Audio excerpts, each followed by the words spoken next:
guy up. Here is the right atrium. This big blue vessel that's bringing blood into it, that's the superior vena cava. So it's right above the right atrium. Now, the inferior vena cava comes down this way, but they only give us a little hole on this model.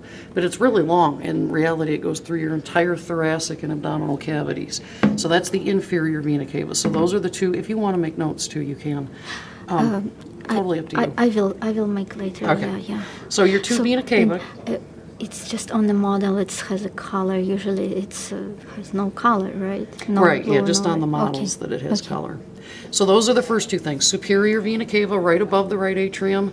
Inferior vena cava is below the right atrium. The next thing says coronary sinus. If we turn the heart to the back, we're looking at the back side.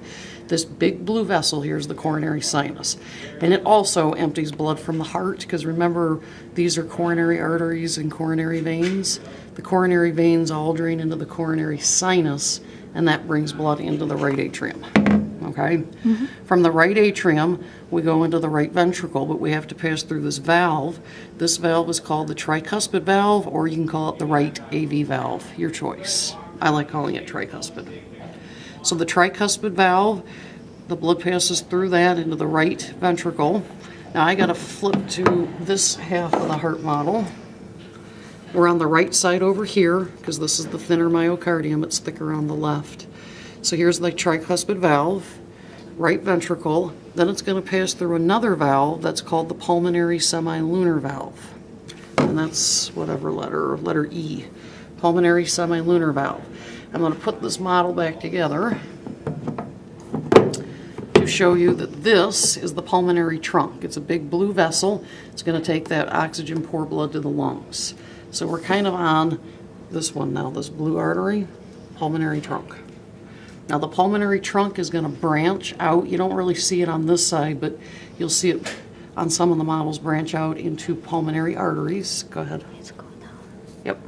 But you show this part. Yeah, this is not anatomically correct. This is just for function. Okay. So, yeah. If I drew it anatomically correctly, it'd be uglier. So, yeah, all the vessels are going to be going up. So, pulmonary trunk will split into pulmonary arteries. You will have pulmonary arteries here on the left side. And then if I come over here, I've got pulmonary arteries on the right side. So one way you can tell right versus left is your superior vena cava. This is on the right side, so the right pulmonary arteries are next to that.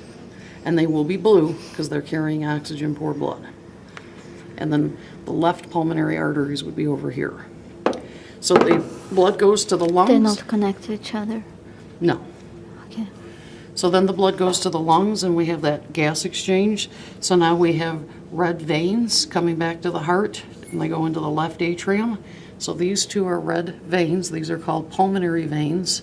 Since they're on the left side of the heart, these are the left pulmonary veins. And over here are the right pulmonary veins. Okay? Now, one thing I tell students, pulmonary, let's do it over here on the right side. Pulmonary arteries, blue. Pulmonary veins, red. Another thing to remember is the artery is above the vein. Just like atria is above the ventricle, so you have A on top of V. A on top of V, artery on top of vein for the pulmonary, just for pulmonary. Okay. So those pulmonary veins that are red, they go into the left atrium. They're going to pass through this valve here. It's called the bicuspid or mitral valve, and into the left ventricle. From the left ventricle, we have to pass through another valve that's called the aortic semilunar valve. Yep, this is a lot. From the aortic semilunar valve, blood is going to go up the aorta, but we have to be specific.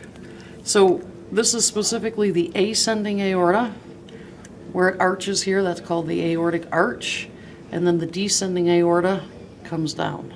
And it's really long. They cut it real short on this model. And we've done most of this right here. So we just did a lot.